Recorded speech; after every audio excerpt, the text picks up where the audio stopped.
भाष्य अवतरणिका छठे श्लोक का। एवं तर्हि योगा संन्यास विशिष्ट है।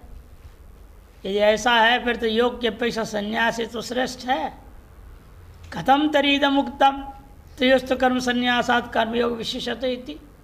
फिर आपने यह कैसे कह दिया उन दोनों में से कर्म संन्यास और कर्मयोग में से कर्मयोग श्रेष्ठ है। शृणु तत्र कारणम, सुनो इसमें कारण।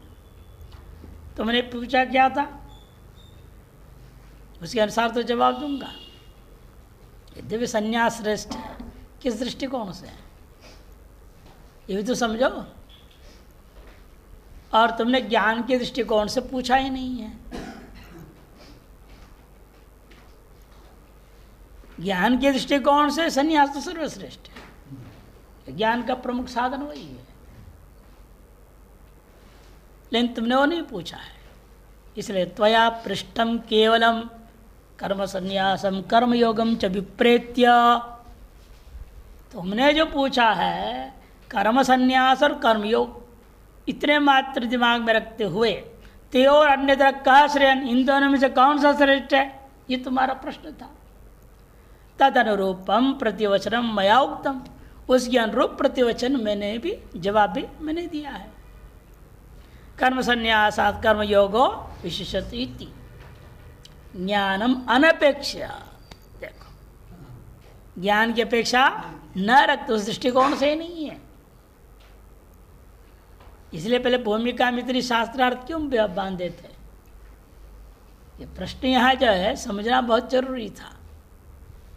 और प्रश्न किसको उद्देश्य करके पूछ रहा है, वो ज्ञानी का दृष्टिकोण से है कि अज्ञानी का दृष्टिकोण से है या उभय का दृष्टिकोण से। ये सब उठाए थे ना विकल्प, और कहा था अज्ञानी का दृष्टिकोण से ही प्रश्न है, तो ज्ञान की अपेक्षा ही नहीं रह गया। अच्छा, मुख्य संन्यास की बात ही यहाँ पर नहीं है। और श्रेष्ठ ज्ञानापेक्षस्तु संन्यास सांख्य मिति मया विप्रेत।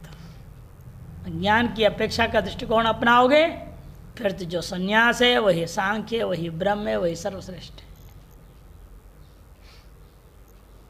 ये मेरा अभिप्राय है। परमार्थ योगश्च सैव, और पारमार्थिक योग भी वही है। और तुमने जो पूछा वो कर्म योग है, पारमार्थ योग की चर्चा ही नहीं है यहाँ पे। इसे तुम्हारे प्रश्न के अनुरूप हमने जवाब दे दिया। वह भी इस दृष्टिकोण से जिसके अंदर अंतःकरण शुद्ध नहीं है और संन्यास लेने के भाग रहा है, तो उसके अपेक्षा से हमने कहा वो उसे करने से पतन ही होगा, नुकसान होगा, उससे अच्छा कर्मयोग करो। ये था कथन हमारा। यस्तु कर्मयोगो वैदिका साचा तादर्थ्याद योग संन्यास उपचर्यते। और जो कर्मयोग वह भी वैदिक कर्मों को लेकर कर्मयोग कर रहे हैं। तो ये आजकल की जो कर्मयोग शब्द हम लोग कर्मयोग कर रहे हैं, कर्मयोग कर रहे हैं, बड़ा कर्मठ है, बड़ा कर्मयोगी है, सब फ्रॉड है, वही नहीं है। उनको वैदिक कर्म का अधिकार ही नहीं है, तो क्या कर्मयोगी। हमारे शास्त्रों में कर्मयोग का अर्थ होता है वैदिक कर्मों को वह भी निष्काम भाव से करे तो कर्मयोग है। नहीं तो कर्म कर रहा है, कर्म का फल भोगेगा, स्वर्ग हो चाहे जो भी जिसके लिए कर रहा है। वैदिक कर्म भी यदि सकाम कर रहा है तो उसको कर्मयोगी नहीं कहा जाएगा। इसी जो कर्मयोग शब्द है वह भी यहाँ पर जो वैदिक कर्मों को करने वाला, वो उद्देश्य क्या है, निष्काम भाव से तादर्थ्यात, मोक्ष के लिए कर रहा है, ज्ञान के लिए कर रहा है। ज्ञान प्राप्त करने के लिए निष्काम भाव से जो वैदिक कर्मों को कर रहा है उसको कर्मयोग कहा गया, और उसको कर्मयोगी हम कहेंगे। उसके प्रशंसा में सन्यासी संन्यास स्थिति चौपचर्यते। इसे उस श्लोक से पहले श्लोक में क्या बोला था, ज्ञेयम सा नित्य संन्यास, चाहे गृहस्थी भी क्यों ना हो। भाष्यकार ने कहा गृहरपि, भले गृहस्थी भी क्यों ना हो, यदि वैदिक कर्मों को निष्काम भाव से करता हुआ कर्मयोगी है उसको भी नित्य सन्यासी कहने में कोई दोष नहीं है। ये प्रशंसा में कहा गया था। मुख्य सन्यास हो नहीं है, ना मुख्य सन्यासी है वो, तो औपचारिक प्रयोग हो जाता है। संन्यास उपचर्यते खत्म तादर्थ्यम, ऐसा जब वैदिक कर्मों का करने वाला कर्मयोग हो भी ज्ञान के लिए है, मोक्ष के लिए है, ये कैसे? उसी के जवाब इस अगले श्लोक में दिया जा रहा है। शंकरानंदी कहते हैं यस्मात् संन्यास कर्मयोग और मोक्ष का फलकत्व, संन्यास और कर्मयोग दोनों का मोक्ष ही एक फल है। इस प्रकार से प्रदर्शित न्याय न सिद्धम, उपरोक्त न्याय से युक्ति से ये बात सिद्ध है। तस्माद् अपक्वांतकरणेन मोक्षार्थिना, जहाँ अपक्व अंतकरण है अर्थात विशुद्ध अंतकरण है। अंतकरण पकने का मतलब है पकौड़ी तोड़ के पका के नहीं पका देखा जाएगा। अंतकरण का पकने का मतलब शुद्ध हो जाना, परिपक्व है ना, बड़े समझदार है, बोलते हैं कि समझदार है, बुद्धि समझदारी में आ गई, विवेक वैराग्य सम्यक जग जाए, उसको पक्व अंतकरण कहा जाएगा। नहीं तो अपक्व अंतकरणेन मोक्षार्थिना, और मोक्षार्थी के साथ साथ तो कर्मैव कर्तव्यम, उसके द्वारा भी कर्म ही वास्तव में करना चाहिए, न तो संन्यास। ये निर्णय हो गया। अपक्वांतरात्मनः संन्यासो दुर्घट उपदिशन, क्योंकि जो अपक्व अंतकरण वाला है उसके लिए संन्यास अत्यंत दुर्घट है, बड़ा कठिन है, संन्यास आसान नहीं होगा उसके लिए। इस बात को उपदेश देते हुए कर्मणा मृदित कषायस्य, देखो कर्म से जो अपने सकल कषाय अंदर जितने भी दोष है उनको दूर कर लिया है। छांदोग्य उपनिषद में आते हैं मृदित कषायाय नारदाय, भगवान सनातन कुमारो उपदिदेश। कषाय जो अंदर है, जो मल अंदर है, दोष है, उनकी सफाई होना जरूरी है। मृत कषायस्य कर्तव्यत्वेन संन्यास उपदिशति, उसी के लिए कर्तव्य संन्यास। जिसने अपने अंदर के मल को साफ कर लिया है वही संन्यास के अधिकारी है, नहीं तो कर्मयोग के अधिकारी। इस बात को उपदेश देते हुए कह रहे हैं संन्यासस्तु महाबाहो, दुःखम् आप्तुम् अयोगतः, योगयुक्तो मुनिर्ब्रह्म न चिरेणाधिगच्छति। संन्यासस्तु महाबाहो दुःखम् आप्तुम् अयोगतः, योगयुक्तो मुनिर्ब्रह्म न चिरेणाधिगच्छति। हे महाबाहो, अयोगतः बिना कर्मयोग किए बिना अंतर्गत शुद्ध हुए, संन्यासस्तु आप तुम दुःखम, संन्यास जो है प्राप्त करना बहुत कठिन है। चोला पहन लेते जबरदस्ती, उन्हें बताया ना परिस्थिति वशात, फिर यहाँ आके चोले मेरे गड़बड़ सड़बड़ करते हैं। कैसे गड़बड़ करके ही साथ में छिपे हुए हैं इस चोले में, और कहे तो यहाँ आ गए हैं बिना अनधिकारित्व का, बिना योग्यता के, और उनसे तो वासना प्रबल होकर के गलत काम हो जाते हैं। इसलिए वो संन्यास के योग्य नहीं है। अयोगतः माने बिना कर्मयोग आदि किए ही संन्यास को आप तुम संन्यास को प्राप्त करना अत्यंत कठिन हो जाएगा। योग युक्त और योग युक्त हो जाए, अनंतर शुद्ध हो गया कर्मयोग से युक्त होने से, तो वह साक्षात मुनि हो जाएगा। वह आत्मस्वरूप का प्रत्येगात्म चैतन्य का ब्रह्म चेतना भेद करता चिंतन करने वाला हो जाएगा। मननात् मुनि ही, जीव ब्रह्म ऐक्यत्व मनन करने से अमुनि हो गया। मुनि होने से फलीभूत क्या होगा? साक्षात ब्रह्म ही हो जाएगा। और देर नहीं लगता, न चिरेणाधिगच्छति, शीघ्र ही उसको अनुभूति हो जाएगी। अहम ब्रह्मास्मि, इसकी अनुभूति शीघ्र ही हो जाएगी। संन्यासस्तु पारमार्थिको दुःखम आप्तुम प्राप्तुम अयोगतः योगेन विना इत्यर्थ। भाष्यकार कहते हैं जो संन्यास में कौन संन्यास लेना, ये कर्म संन्यास की बात नहीं हो रही, अब पारमार्थिक संन्यास की बात है। वास्तविक संन्यास है वह आप्तुम मैंने प्राप्तुम दुखम, वह प्राप्त करना बहुत कठिन है। किसके बिना? अयोगतः माने योगेन बिना, योग के बिना। और योग युक्त हो जाए, योग युक्त हो मैंने कौन सा योग? वैदिकेन कर्म योगेन। उसमें कितना विशेषण देंगे देखिए, वैदिकेन कर्म योगेन ईश्वर समर्पित रूपेण फल निरपेक्षेण युक्त।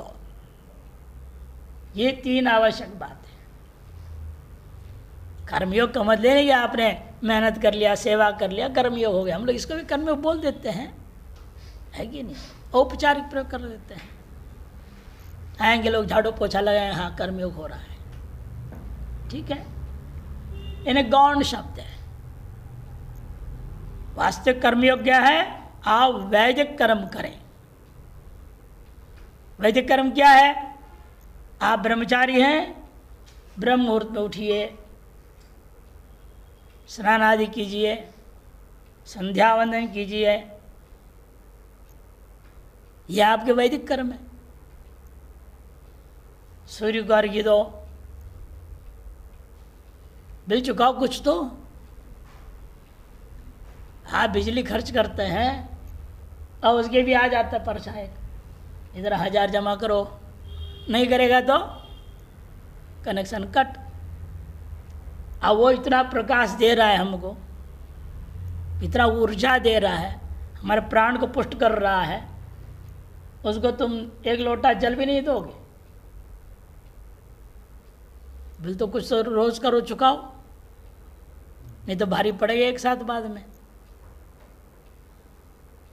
हम ऋण ले रहे हैं, ये भौतिक वस्तु देखने में लगते हैं, इन्हें भौतिक नहीं है। सर्वम ब्रह्म, तत्तदुपाधिक देवता हैं। अभी कुर्सी की सेवा ले रहे हो, ये कुर्सी उपाधिक देवता को हम क्या दे रहे हैं? कम से कम हफ्ता में एक बार साफ सुथरा तो करो, इसको पोछा पोछा लगाओ, चकाचक करो उसको। उसका ऋण चुका रहे हैं, नहीं तो देवता नाराज हो जाएगा, टूट जाएगा, क्या कर लोगे? हम जिसे जड़ समझ रहे हैं ऐसा नहीं, हर चीज के अभिमानी देवता है।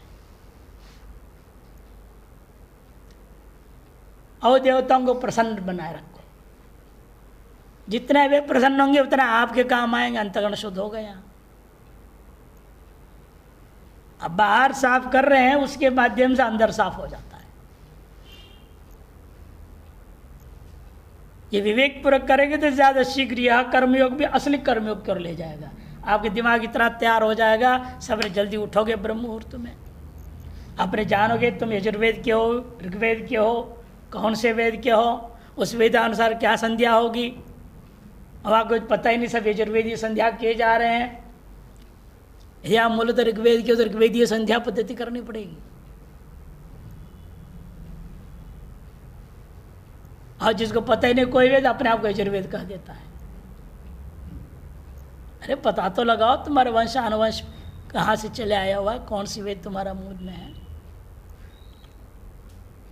उससे भी कृष्ण यजुर्वेदी अलग, शुक्ल यजुर्वेदी, संध्या पद्धति अलग रखे ऋषियों ने बना रखे हैं। नित्य स्वाध्याय ब्रह्मचारी का नियम है। अपनी शाखा का जितने मंत्र जो तरफ नित्य सवेरे संध्या के बाद पाठ करो। इसको कहते वैदिकेन कर्मयोगेन। उसका कोई फलाकांक्षा नहीं करना, ईश्वर समर्पित रूपेण और फल निरपेक्षेण च युक्तो। ऐसा योग से जो युक्त होगा वह मुनि ही, मननात् मुनि ही। तत्व का मनन करने वाला होने से वह मुनि है। ईश्वर स्वरूपस्य मननात्, किसके स्वरूप का मनन करेगा वो? ऐसे अभी लोग ध्यान कर रहे हैं, किसका ध्यान कर रहे हैं? विषयों का ध्यान कर रहे हैं। ध्यायतो विषयान पुंस संगस्तेषु उपजायते, गीता में नहीं कहा? इसे कहना पड़ता है मनन कर। किसका मनन कर रहा है? लड़का है, किसी लड़की का मनन कर रहा है, क्या फायदा? इसलिए कहते ईश्वर से, वो भी ईश्वर स्वरूप। ईश्वर का वास्तविक स्वरूप क्या है? स्व से अभिन्न नहीं है। ऐसा मनन करने वाला मुनि होता है, नहीं तो वो खूनी है, मुनि थोड़ी है। स्वयं के विनाश करे, आत्मघाती कहते ना उसको। ब्रह्म परमात्म ज्ञान निष्ठा लक्षणत्वात्, परमात्म ज्ञान निष्ठा रूपी जो है लक्षण होने से वह ब्रह्म है, क्योंकि प्रकृत संन्यासो ब्रह्म उच्यते। प्रकृत जो पारमार्थिक संन्यास है, उस पारमार्थिक संन्यास को ही ब्रह्म शब्द से भी कहा गया। न्यास इति ब्रह्म, ब्रह्म ही परः इति। पहले भी आया नारायण उपनिषद 2:78 का है, इति श्रुते है, ये श्रुति प्रमाण है। ब्रह्म परमार्थ संन्यासम परमात्मा ज्ञान निष्ठा लक्षणम, ऐसा जो ब्रह्म है परमार्थिक संन्यास है, जो परमात्मा ज्ञान निष्ठा रूपा है, वह नचिरेण मन क्षिप्रमेव अधिगच्छति, प्राप्नोति, वह शीघ्र ही प्राप्त कर लेता है। इत्यतो मया उक्तम कर्मयोग विशेषति, इसलिए मेरे द्वारा बात कहा गया। ऐसे संन्यास, सामान्य संन्यास लेने की अपेक्षा से पारमार्थ संन्यास के अधिकारी बनना है तो तुम्हें कर्मयोग करना उचित है। अतएव कर्मयोग को मैंने प्रशंसा किया, संन्यास की अपेक्षा से कर्मयोग श्रेष्ठ है। संन्यास इति संक्रांति टीकाकार कहते हैं अयोगतः स्तु अयोगे कर्मयोग अनुष्ठान जन्य चित्त शुद्धि अभाव इत्यर्थ। अयोग का मतलब क्या? कर्मयोग अनुष्ठान जन्य जो चित्त शुद्धि का अभाव होने पर। संन्यास मैंने ज्ञान निष्ठा लक्षण संन्यास आप तुम अधिगंतुम दुखम मैंने दुर्घटम। संन्यास मतलब ज्ञान निष्ठा, तार ज्ञान निष्ठा रूप संन्यास को प्राप्त करना, अनुभव में ले आना अत्यंत कठिन है या असंभवी है, समझो। दुर्घटम चित्त शुद्धि एक साध्यत्वात्, कि ज्ञान निष्ठा एकमात्र चित्त शुद्धि से साध्य है। बहुत लोग पढ़ने आते हैं, पढ़ के जाते हैं, लेकिन किसकी कितनी ज्ञान में निष्ठा बन रही है।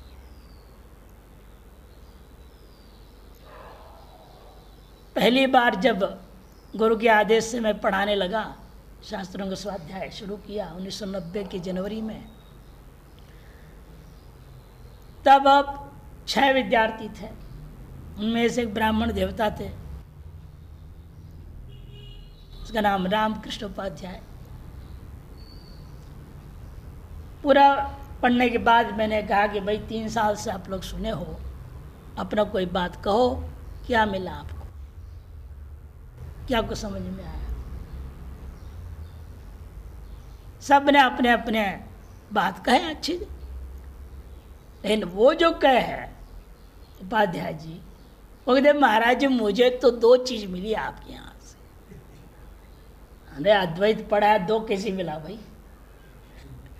एक मिलना चाहिए ना, अद्वैत में एक तो 2 क्या मिल गया? तो कहते गड़बड़ जरूर है। तो कहता है एक तो ये मिला, पढ़ाते पढ़ाते कई बार कई नुस्खे बताते थे आयुर्वेद, वो मैंने लिख लिया है। बुखार हो तो ये दवाई लेना, इसको तो ये दवाई, इसको ये दवाई, ये मैंने बना लिया। हमारी जो है पुड़िया बांध के भी जिंदगी आराम से कट जाएगी। और दूसरा, इतनी सारी कहानियां आपने सुनाए हैं, और सारी कहानियां हमें प्रवचन में काम आएंगे।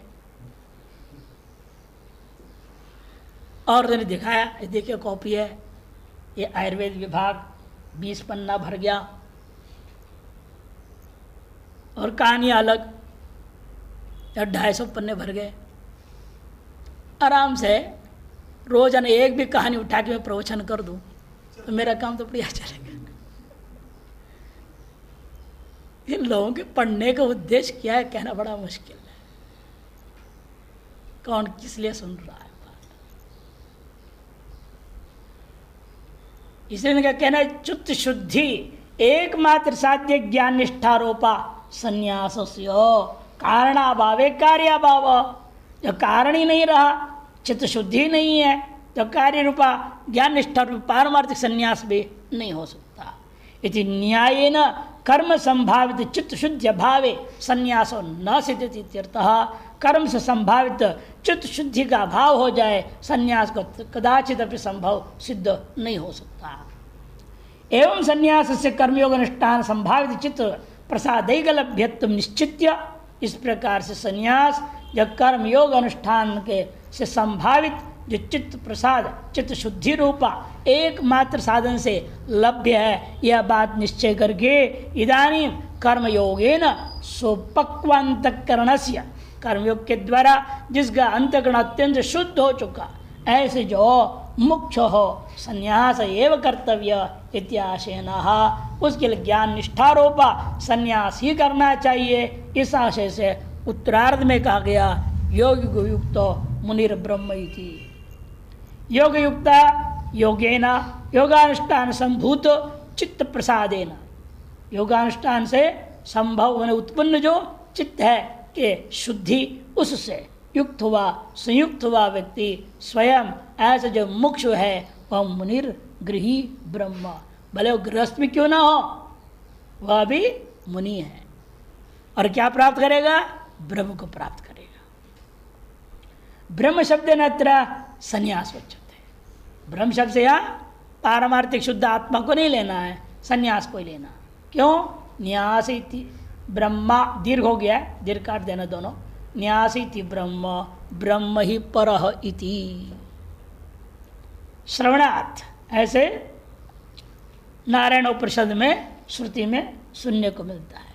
अतएव ब्रह्म स्वरूपेण अवस्थान लक्षणम प्रधान संन्यासम, ब्रह्म स्वरूपेण अवस्थित होना आरोपी प्रधान जो संन्यास है, पारमार्थिक जो संन्यास है और परिपक्व अंतःकरणत्वात् मुक्षुराधिकारी, परिपक्व अंतरण वाला होने से ऐसा जो मुमुक्षु है वही अधिकारी होता है। न चिरेण शीघ्र में, न चिरेण ऐसा व्यक्ति शीघ्र ही, मैंने देर नहीं लगता, चिरेण मैंने देर, दीर्घेण, न चिरेण मैंने शीघ्र, शीघ्रमेव अधिगच्छति प्राप्नोति इत्यर्थः। यद्वा, अतः दूसरी व्याख्या कर रहे हैं, योग युक्ता योग संभावित चित्त शुद्धि युक्त, योग से संभावित चित्त शुद्धि से युक्त है ऐसा जो स्वयं मुमुक्षु हो, चित्त प्रसादम महिम नहीं वह मुमुक्षु स्वयं चित्त की शुद्धता की महिमा से ही मुनि हो जाता है, सन्यासी हो जाता है। निरुक्त लक्षण संन्यासवान भूत्वा, निरुक्त लक्षण पारमार्थिक संन्यास वाला हो करके तन्निष्ठया, तन्निष्ठ होकर के तन्नचरेण क्षिप्रम एवं ब्रह्म अधिगच्छति, अर्थात हम ब्रह्मास्मि को ही अनुभव कर लेता है। या ब्रह्म शब्द कर से तब मुख्य ब्रह्म अर्थ ले लेंगे, पारमार्थिक तत्व दूसरे पक्ष में। पहला पक्ष ब्रह्म का संन्यास ले लिया, यह अंतर करने के लिए यद्वा पक्ष उठाया। ब्रह्मैवहम इति, देखो अनुभव कैसे होगा? ब्रह्मैवहम इति अप्रतिबद्ध वृत्तिया स्वयं ब्रह्मैव विजानाति इत्यर्थ, स्व को ब्रह्म ही है ऐसा अनुभव कर लेता है। एतेना, इसे निष्कर्ष निकला अपक्वांतकरणस्य कृतेपि कर्म संन्यासे मुख्य संन्यासो न सिद्ध्यति। इसे अपक्वांतकरण वाला है उसके द्वारा भले कर्मों का परित्याग कर लिया, संन्यास दीक्षा ले लिया, अमुक आनंदपुरी गिरी पार्वती सरस्वती हो गया, उतने मात्र से उसको मुख्य संन्यास नहीं हो सकता, माने ज्ञान निष्ठा नहीं हो सकती। तो पढ़ने लिखने भी मन नहीं लगेगा, शास्त्र सुनना नहीं चाहेगा, केवल लाल पहन लिया, भंडारा खा रहा है, घूम रहा है, फिर रहा है, इतने ही वाला हो जाएगा। परिपक्वांतकरण से, क्वा में क है वह नहीं है, परिपक्वांतकरण से तो जिसके अंतरण अत्यंत शुद्ध हो गया, पवित्र हो चुका है, मल रहित हो चुका है। बाह्योपि अबाह्यश्च संन्यास, भले बाह्य हो चाहे अबाह्य हो, यहाँ भी अबाह्यश्च श्व हो गया है, संन्यास सिद्ध्यति। बाह्य अबाह्य सर्वथा वह परिपक्व सन्यासी हो जाता है। तत्फलमपि सिद्ध्यति, उसका फल भी क्या है? सर्वात्मतापत्ति, सर्वात्म भाव की प्राप्ति थी, सर्वम ब्रह्म ऐसा अनुभूति जो है वह भी प्राप्त हो जाता है। इति सूचितम भवति महाभावो संबोधन, टिप्पण में महाबाहो ऐसे संबोधन के द्वारा क्या कहना चाह रहे हैं भगवान यहाँ अर्जुन को, तम में तत् संज्ञा प्राप्त्यर्थम, तुमने यह संज्ञा कैसे प्राप्त कर, जिस किसी को भी महाभाव विशेषण थोड़ी मिलेगा, विशेषण भी मेहनत से प्राप्त करते हैं लोग। 7-8 साल लगाएगा तब ना अपने नाम के सामने शास्त्री लिखेगा, परीक्षा पास होएगा तो, नहीं तो भी नहीं। परीक्षा दे दे के पास हो तो आचार्य लिखेगा और 2 साल अधिक लगेगा उसमें। ये PhD के लिए और 4 साल लगेंगे, तब डॉक्टर लिखेगा अपने सामने, DR लिखेगा ना, बताया था ना DR का अर्थ खतरनाक अर्थ है। तो इसलिए ये सब चीज़ें विशेषण पाने के लिए आप लोगों ने कई वर्ष मेहनत करते हैं, तब जाके एक विशेषण मिलता है। इसी प्रकार से महाभाव विशेषण अर्जुन को ऐसे थोड़ी मिल गया है। क्यों मिला वही समझा रहे हैं। परिश्रम पूर्वक दुखादि सहन कृतम, आपने परिश्रम पूर्वक दुखादि के सहन करते हुए बड़े बड़े युद्धों को जीत लिया, तब उसका नाम आपका महाबाहो पड़ गया। तदपेक्षा सहस्र गुणम, इन वो तो महाबाहो एक विशिष्ट विशेषण पाने के लिए भी आपको बहुत कष्ट सहन करना पड़ा, युद्ध आदि करने पड़े, शत्रुओं को मारना पड़ा, जीतना पड़ा। अब तो ब्रह्म होने के लिए चले हो तो उसके भी 1000 गुना दुख आपको झेलना पड़ेगा। यहाँ सहस्र गुण मान अपमान आदि दुखम, कि माया के द्वारा परीक्षा लेते भगवान, मान अपमान समय कृत्वा लाभा लाभव, सबको समुदृष्टि करनी पड़ेगी, सब सहन करना पड़ेगा। अपमान हो तो सहन करो, नुकसान हो तो सहन करो, हार हो जाए तो सहन करो।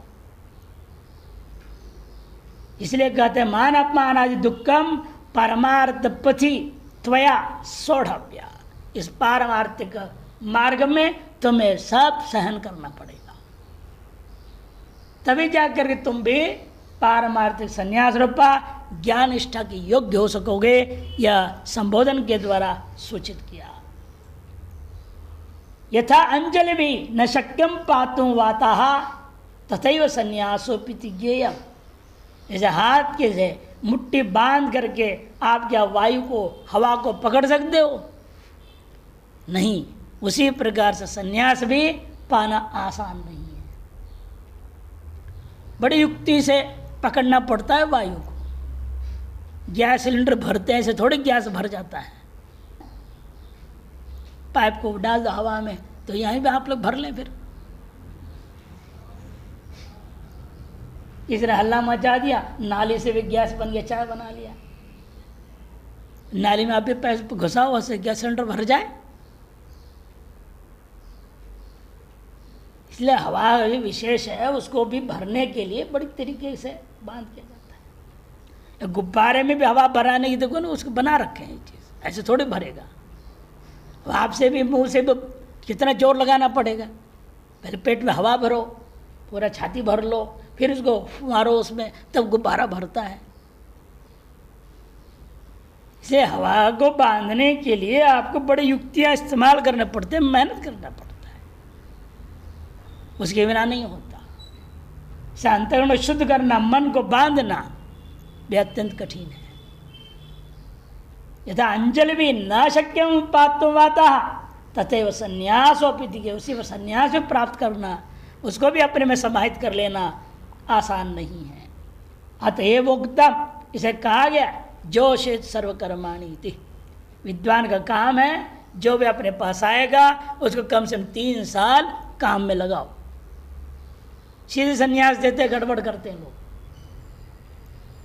बल्कि हमारा तो मानना है पहले 3 साल तो सफ़ेद वस्त्र में रखकर ब्रह्मचारी बनाए रखो, फिर 3 साल पीले वस्त्र में रखो, फिर 3 साल उसको नैष्ठिक ब्रह्मचारी बनाए रखो, फिर 3 साल उसको समाज में घूमने दो। देखो यदि बिगड़ गया, जिसके साथ मन ना आ गया उसे शादी करा दो। यदि नहीं पक्का रहा तो 12 साल तो पूरी हुई, तब उसको संन्यास दो। वो आया उमड़ा दिया, ये गड़बड़ परंपरा चल पड़ी है, जिसकी वजह से असन्यास समाज में सब कुरीतियां देख रहे हैं।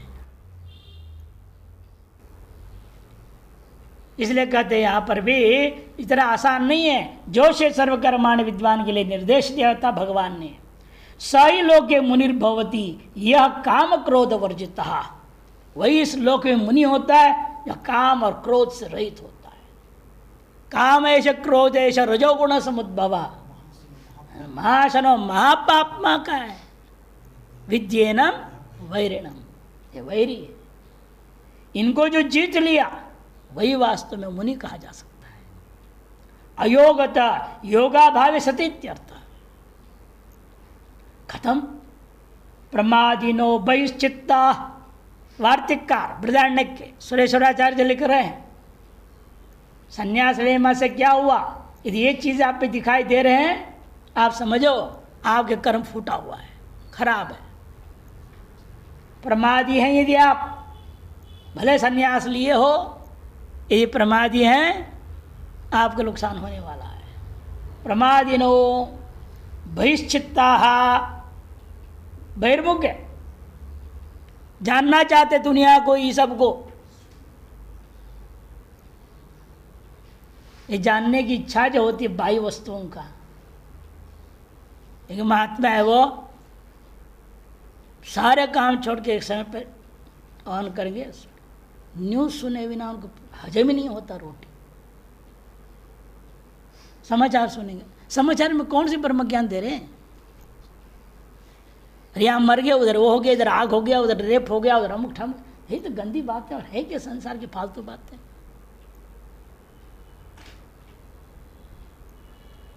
लेकिन समाचार सुने बिना उनको ना भोजन हजम होता है, ना नींद आती, ना कुछ। क्या करें? बहिश्चित्ता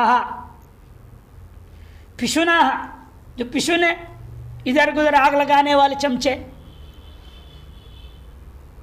यदि संन्यास लेकर यही काम करना है तो संन्यासी क्यों लेना? पिशुना कलह उत्सुका, इधर के आग ही नहीं लगाते हैं, लड़ाई होने तक छोड़ेंगे, लड़ाई होते हुए देख के खुश होते हैं। कलह उत्सुका, दोनों में जम के लड़ाई हो जाए, गाली गलौज हो जाए, हाथ पैर चल जाए तो कहेंगे हाँ ये आज बढ़िया काम हो गया मैंने। ऐसे भी सन्यासी होते हैं। सन्यासिनोपि दृश्यन्ते, ऐसे सन्यासी भी देखने को मिलते हैं संसार में। सुरेश्वराचार्य के जमाने में बात तो कह रहे हैं, इस समय तो क्या हाल है आप सोच सकते हो। दैव संदूषिताशया, क्यों में ऐसा है कि अपने कर्म से दूषित अंतःकरण वाले हैं। दैव मने प्रारब्ध कर्म से दूषित है, आशय मने अंतःकरण जिनका। इसे अंतरण शुद्धि का अभिप्राय का इतना ही है, अंतरण शुद्धि के बिना कभी संन्यास लेना ही नहीं चाहिए। अपने आप को परख लो। अपने कहता कुछ दिन पहले सुनाया था ना, अपने गिरेबान में झांक के देख लो, हम कितने पानी में हैं, कितने क्रोध पर विजय है। को उल्टा छेड़ दे, कितना देर में गुस्सा आता है, देख लो, नाप लो उसको। तुरंत आता है, नाक के किनारे में क्रोध रहता कहीं होंगी तो वो सन्यास के अधिकारी हो ही नहीं सकते।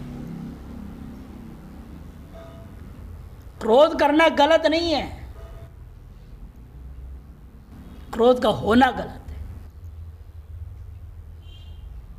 आप क्रोधित हो रहे हैं वो गलत है। यदि आप जान के क्रोध कर रहे हैं, दूसरे को शिक्षा देने या धर्म की रक्षा के लिए। जैसे माँ भी गुस्सा होती है, बच्चे को दो चपटा में मार देती है, ये क्यों कर रही है? क्या मजा आ रहा है क्या अपने बच्चे को पीटने में? वो गलत करने जा रहा है, उसे रोकना है, सही रास्ते में लाने के लिए करती है, वो गलत नहीं है। यदि पति से लड़ाई के गुस्सा बेटे पे उतार रही है तब तो गड़बड़ है। वो क्रोध ठीक नहीं है। इसे क्रोध का उद्देश्य क्या पीछे, यह कर्माधीन होकर आ रहा है, वो गलत है। यदि विवेकपूर्वक कर रहे हैं आप स्वहित के लिए, परहित के लिए, धर्म के लिए, तो उचित है। और कामना तो किसी के भी काम, किसी भी हेतु से करना ही नहीं चाहिए। इसे काम क्रोध वर्जित होना पड़ता है। अयोग्यता योगा भाव स्थिति कथम इत्यादि लक्षण बताया जा इति वार्धिक कारण उक्ता। अतएव दुखी नाम